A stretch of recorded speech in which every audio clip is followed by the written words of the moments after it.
Education. They are suing Norfolk Southern. Of course, this relates to the February 2023 toxic train derailment.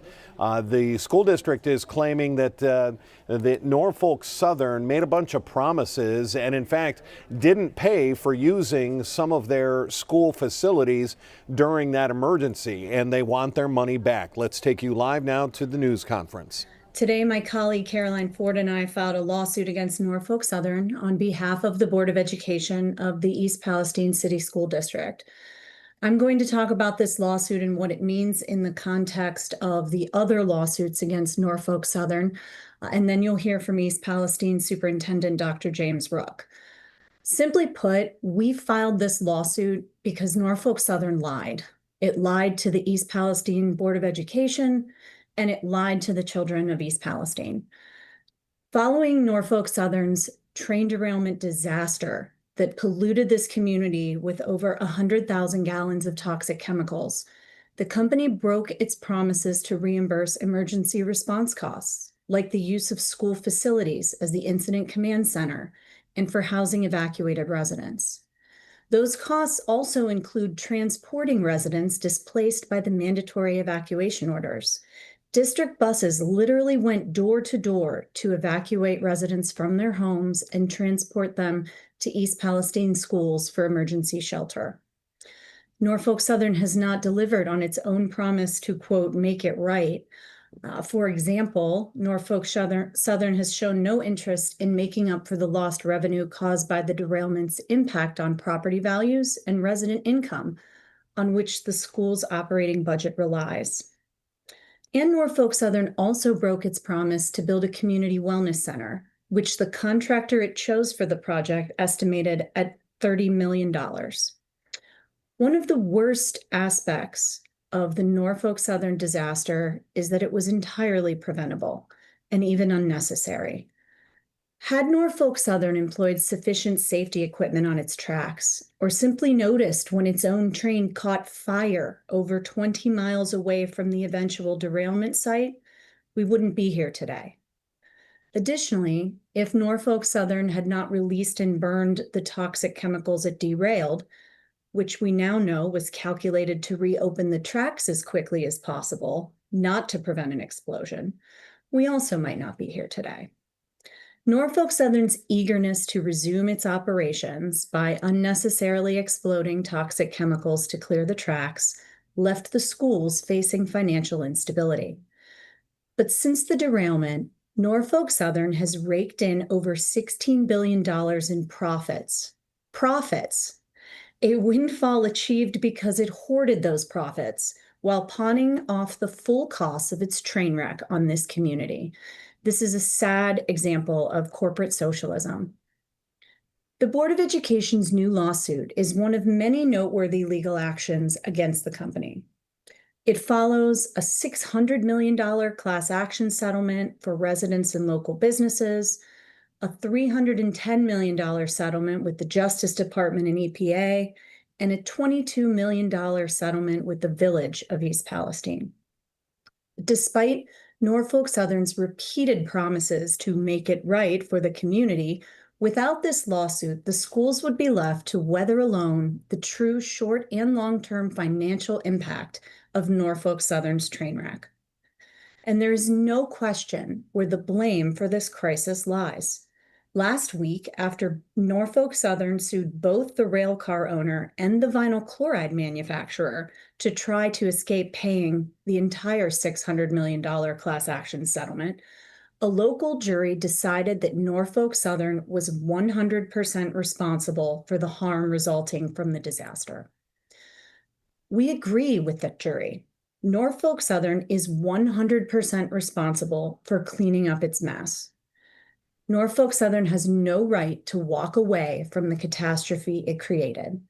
The company has promised to make it right, and it must keep that promise. I thank you, and I look forward to your questions in the Q&A. Thank you, Ashley. Again, that was Ashley K. Sletvold, partner at Piper Wolf. And let's proceed to our second speaker, Dr. James Rook, Superintendent, East Palestine City School District. Go ahead, James. Thank you, Ashley, and thank you all for joining this news conference today. I am Dr. James Rook, and I have served as the superintendent of the East Palestine City School District for the past school year. Before assuming the superintendency, I served as a principal in the school district at both the middle school and high school. I know the community of East Palestine well, and the negative impact the February 2023 train derailment has had on the community and our schools is abundantly clear. Unfortunately, the negative impact is still being realized more than 2 years later. Norfolk Southern has broken its promises and has repeatedly failed to make the school district whole. In addition to failing to reimburse the school district for costs associated with virtual learning, Norfolk Southern has still not paid the school district for the use of our facilities and the costs associated with the initial emergency response. But perhaps most concerning is the complete disregard and abandonment of a $30 million community wellness and athletic complex, which was initiated, developed, and promoted by Norfolk Southern. The school district was directed to hold steering committee meetings and engage corporate partners in the design and function of this project, all under the guise of Norfolk Southern making it right. Our school board, students, and school district believed Norfolk Southern when it promised to make it right, especially as Norfolk Southern continued to make this promise in press releases, at congressional hearings, and when speaking to our students. However, I can tell you that Norfolk Southern has effectively broken its promise. After the train derailment upended our students' lives, Norfolk Southern said it would not walk away and that they would help our community to not only recover, but thrive. Yet, undeniably, Norfolk Southern did walk away from our students. Our school district will hold Norfolk Southern to its promises so that we can continue to give our students the excellent education that they deserve. As a school district, we can no longer allow Norfolk Southern to let our students down today, tomorrow, and in the future. Thank you. Thank you. Again, that was Dr. James Rook, Superintendent, East Palestine City School District, and that takes us to the Q&A portion of the call. If you wish to ask a question, you can use the raise your hand function, and your line will be unmuted when it's your turn to ask your question. If you have issues with your audio, or if you're having trouble with the raise your hand function, you can use the text-based Q&A box, and we'll do our best to get questions there as well. As a reminder, the Q&A period is for reporters only. Okay, let's go ahead and take our first question. It's from Kristen Hefner at WKBN. Kristen, please unmute yourself. Good afternoon to both of you. My name's Jerry Ricciuti. I'm actually the reporter doing the story, and I've covered this for quite some time here. Dr. Rook, you were in the area. I know your predecessor had been superintendent at the time. Kind of give me an idea what went into what was your own personal view of all the statements that were being made about this wellness center, and then the idea that, as you suggest, that they kind of pulled the rug out from under this. And I remember covering a news conference with the mayor at the time where he just kind of said they just all collectively decided it wasn't something to pursue. What were your thoughts, feelings at that point when you realized what had been promised was not going to take place? Sure. Thank you for that question, Jerry. First, I want to commend my predecessor for his handling of the train derailment and the impacts associated on the school district. My personal view, obviously inheriting the cleanup or aftermath of the derailment, was one of hope. Certainly, we were promised a gem, a cornerstone of this recovery effort in this wellness center and new athletic complex. And it became clear to me that after I assumed this role, that promise was not going to be fulfilled. And so at that point, it was disappointment and discouragement. But I also know that the people of East Palestine are incredibly resilient, and we will continue to be resilient through this. And Jerry, just to confirm in your question, it's our understanding that the facility that the Norfolk Southern had indicated that it was planning to build in relation to its conversations with the village was a training center of some sort. That's a different project than the community wellness center that was to be located on school property. So the abandonment of the project with the village is separate from this, just so we're clear. Thank you. Let's go to our next question. It's coming from Madison Tromler at WFMJ. Madison, go ahead and unmute yourself. Hi there. Can you guys just break down the costs that the district covered and how much of that do you believe Norfolk Southern still owes you? Sure. Thank you, Madison, for that question and joining us today. So a complete breakdown of our relationship with Norfolk Southern can be summarized in a $300,000 initial payment. That initial payment was to offset expenses and costs, but also to make up for our lost revenue from athletic events that were canceled in the immediate aftermath of the derailment. Of that $300,000, all of that money that has been currently spent has gone towards students and student activities. The Norfolk Southern Corporation did provide us with a track cleaning and a football cleaning, again, in the immediate aftermath of the derailment to the tune of approximately $100,000. They also reimbursed the school district for $75,000 to repave our elementary school parking lot, which was at one point used to house or stage their equipment. The corporation did commit to a $750,000 community relations and marketing program. To date, they have provided us with $150,000 of that sum. In terms of the virtual learning and the use of our facilities, the virtual learning is somewhere in the neighborhood of $100,000 that the school district is seeking reimbursement for. The school district is also seeking reimbursement for meals that were delivered to students during the evacuation, as well as in the days following the derailment. And of course, the school district is also requesting payment for our community wellness center and athletic complex. Got it. Can you guys still hear me? Yes.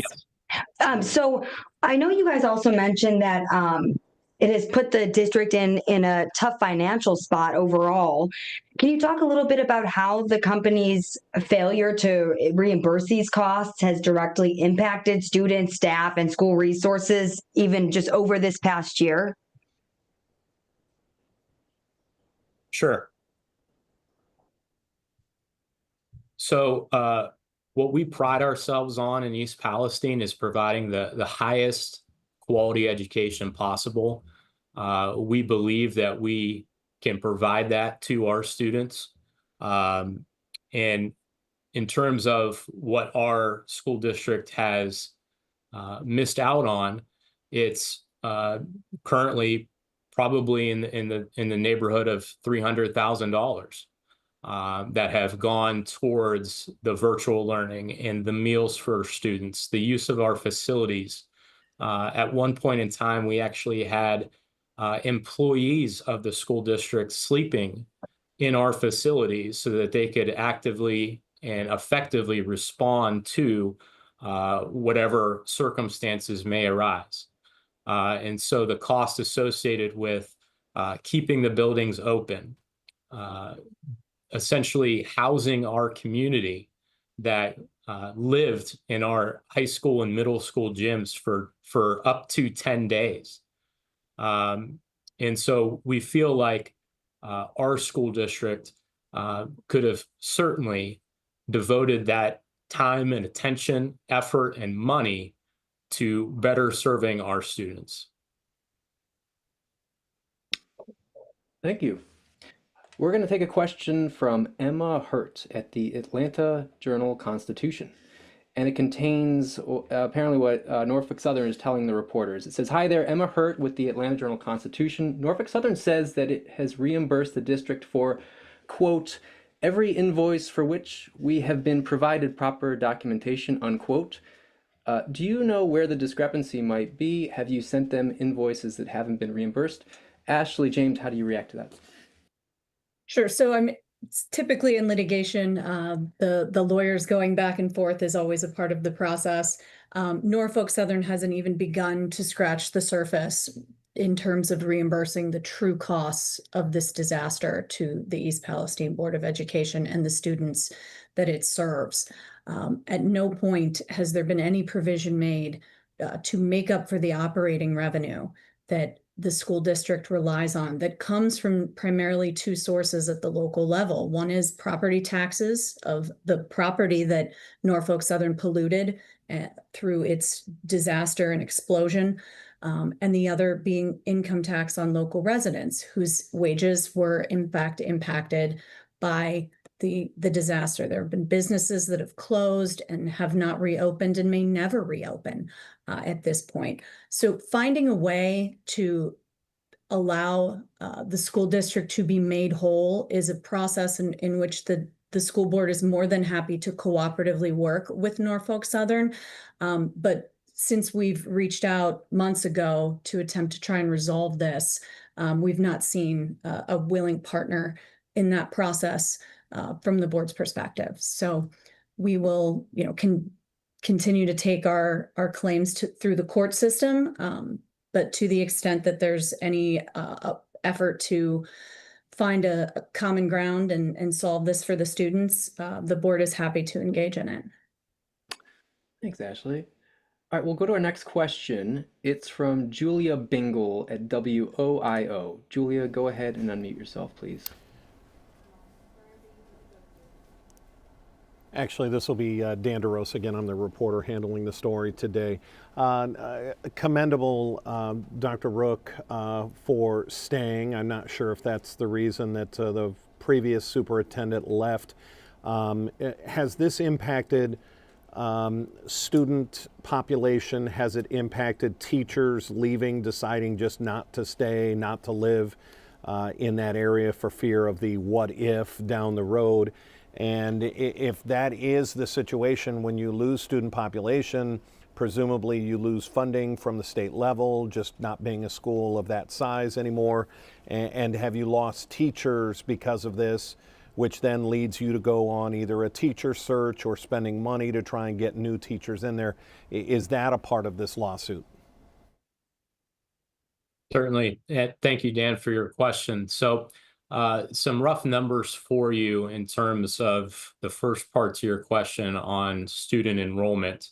The day before the derailment, so that would be February 2nd of 2023, our enrollment was at 957 students. Immediately following that, so the start of next school year would be August 28th, our enrollment was 907 students. So there's a net loss there of 50 students to our district. Now, with that being said, we also do have a population of our school district students who do decide to pursue other educational opportunities through means like open enrollment. And in some cases, that number has grown to over 200, approaching 250 students that seek their education in other school districts by means of open enrollment.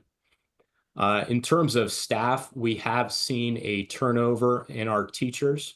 We have 76 teachers on staff Now, I cannot pretend to assume or address every reason why a staff member decides to seek employment elsewhere. But I will tell you that in my time here in the school district, we have seen a larger percentage of teachers turning over than what we have historically seen. Thank you. We're going to take a follow-up from WFMJ. I think it's Madison. Go ahead and unmute yourself. Thank you. I wanted to ask about, again, about the $30 million investment in the community wellness facility. What written or verbal commitments were made by Norfolk Southern, and when did they stop responding if they did? Like, what kind of happened that led to you guys realizing that it wasn't going to happen? Let me lay the groundwork for that from the beginning of the time in the immediate aftermath of the derailment. Norfolk Southern has unequivocally announced that it was going to make it right, that it was going to do what it needed to do to make this community recover and thrive. It made those statements to the community, to students, to regulators, to Congress in testimony of its CEO, and it never wavered from those public statements. Based on that backdrop, it was reasonable for the community to trust the things that Norfolk Southern said it would do in furtherance of its commitment to make it right and help the community recover and thrive. Part of that involved initiating the plan, Norfolk Southern initiating the idea to build the community wellness center in the district on school property, which would involve the relocation of the athletic fields that are currently on the site that Norfolk Southern chose. Norfolk Southern engaged a contractor, architect, soil sampling work was done. The district cooperated with granting access and fulfilling the necessary agreements for that. The district personnel from the board were also taken by Norfolk Southern executives who flew up from Atlanta to visit similar facilities in other communities in the local area. As examples of the type of facilities that DeSalvo Construction, which is the company chosen by Norfolk Southern, had constructed in recent years in the area. And continuously through the time that Norfolk Southern initiated this plan, it pressed the board and school employees into service in furtherance of that. So we had a steering committee formed, including community members. Students at the high school, middle school, and elementary school level were polled and were asked to provide feedback on what they wanted to see in this facility, and sort of the idea of asking young children to contribute their ideas about this incredible facility that was being held out as a way to help this community recover and thrive, to keep students in the district, to maintain that sense of community. That those children have been let down is simply unfathomable. It's really just beyond the pale to engage in that kind of abandonment of a project that Norfolk Southern initiated.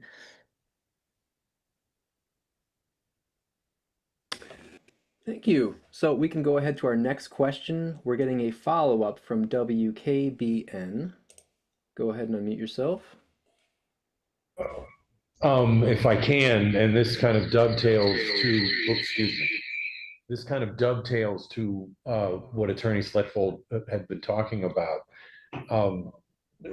Living in the Youngstown, East Palestine area, it seemed that former CEO Alan Shaw made a lot of those public pronouncements that you referenced, whether talking to the folks here in the Mahoning Valley or on Congress and other areas, that it seemed locally that when he was terminated by their board of directors, by their shareholders, that was when this kind of fell off the map, that those folks were upset with him for making those promises. Is that the sense either that you have, Attorney Sletfold, in putting all this together, or Dr. Rook, that promises were made, but there wasn't anybody behind Alan Shaw to back those promises up? Well, I'd say in response to that question that when a company makes a commitment to make good on its promises, to clean up its own mess, it doesn't get to change its mind because the personnel of the company change. It's Norfolk Southern's obligation to follow through on the promises that its CEO and its other executive and line employees made to the people of this community, and to not simply walk away. Okay. It looks like we might have one more follow-up from WKBN, someone other than Jerry. Do you want to unmute yourself and pose your follow-up, WKBN? Okay. You can unmute yourself, Kristen, if this is Kristen Hefner. I think that was me asking. I must have clicked on both my phone and the computer. So I apologize for that. All right, no worries. Okay. We do have a new question now from Benjamin Dewar at the Canton Repository. Benjamin, please unmute yourself. Yeah, I just have two questions, just for my own clarification. Was that center ever built? It never got to a building standpoint, correct? It's still just under consideration, or was. And secondly, it's kind of a follow-up on an earlier question regarding the partnership. At what point, just to follow up, at what point it was in the last month or a couple months that Norfolk like specifically said, hey, we're not doing this? You know, when did you get notification we're not going to do this? Thank you, Ben. I think I can answer both of those questions for you. So your first question was about the status of the facility in the building. That has not been initiated at this point. So that project is yet to be underway.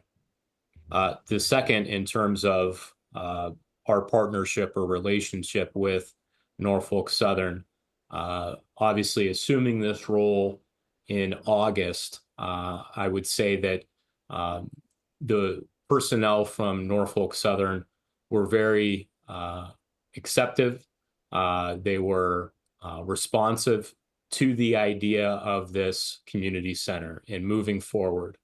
And as time and months passed, phone calls were left unreturned. Status updates that were once fairly frequently in nature were non-existent. So really, since the calendar year has turned, we have received little or no contact with Norfolk Southern.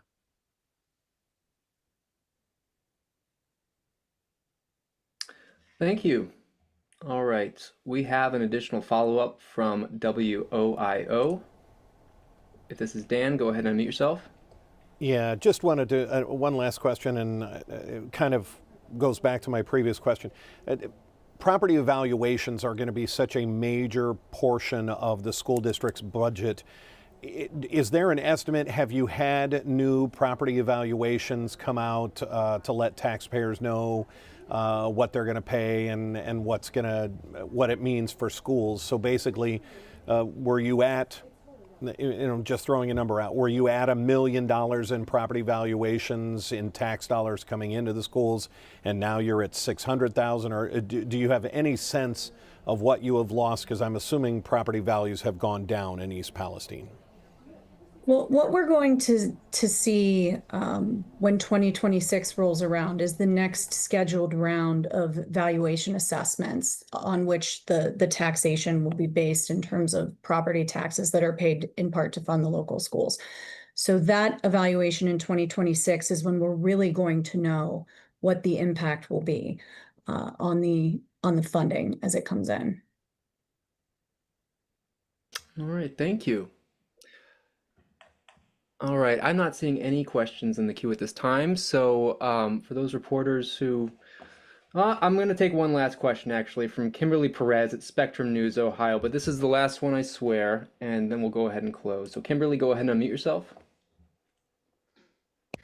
Hi, good afternoon to both of you. I jumped on a couple minutes late for the question for Ms. Letwell. Can you please repeat again the lawsuit filed today for 30 million or 30 million plus, and for what specifically? Because obviously the health center itself was $30 million alone. So I want to clarify the amount and what it's outline what it's for again. Sure. So I believe the number you're referencing relates to the contractor that Norfolk Southern engaged to build the wellness center. That the estimate from that was that it would cost $30 million plus to complete that project. The lawsuit, however, seeks more than that, including backward-looking damages relating to the actual costs to the school district in money, in personnel, in time, in resources, for the use of its facilities in the immediate aftermath of the disaster response. It also seeks the forward-looking damages of what is going to be the impact to the school district's budget based on the local funding that's received from income tax and property taxes, as well as the reduced income that is flowing directly from state and federal funding that it happens on a per student basis. So as students relocate from East Palestine and or students who live in East Palestine choose to open enroll at neighboring schools, that likewise has an impact on what the board has to work with in terms of resources to serve its students. Thank you. All right, we want to make sure you know where to get more information following today's news conference. To connect with today's speakers or to request more info, you can contact Dan DeRose with 19 News as we wrap up this news conference on the East Palestine School District, now filing lawsuit officially filed today against Norfolk Southern, saying they have fallen short on many promises. And I want to be very clear, we have heard and reported on when they canceled building the training center. Norfolk Southern has said, hey, this was such a bad disaster. Let's help this community by building a training center where engineers, train operators from all over the country can come to East Palestine. They can get trained. First responders can come to East Palestine on how you handle when a car starts leaking hazardous gas or a hazardous material. They scrapped that training center long ago. On top of that, they had promised to build a wellness center and an athletic complex for the school district on school district property to further that community and what they've had to gone through. Well, now they've scrapped that too, and that was a $30 million project. We will wait and see. We heard from one reporter question in there that Norfolk Southern has claimed that they have paid every invoice that has come in from the school district, but this is beyond the invoices. Let's be honest, when you start talking about property valuations, and that's a large part on how school districts get their budget, that's going to take a huge hit come 2026. We'll have a full breakdown of this coming up in our early newscasts starting at 3 o'clock, where we have news and first alert weather for 3.5 hours on Channel 19. Until then, I'm Dan DeRose with 19 News. Have a good afternoon. 19 News is everywhere. Download our CTV apps and follow us on social media at Cleveland 19 News.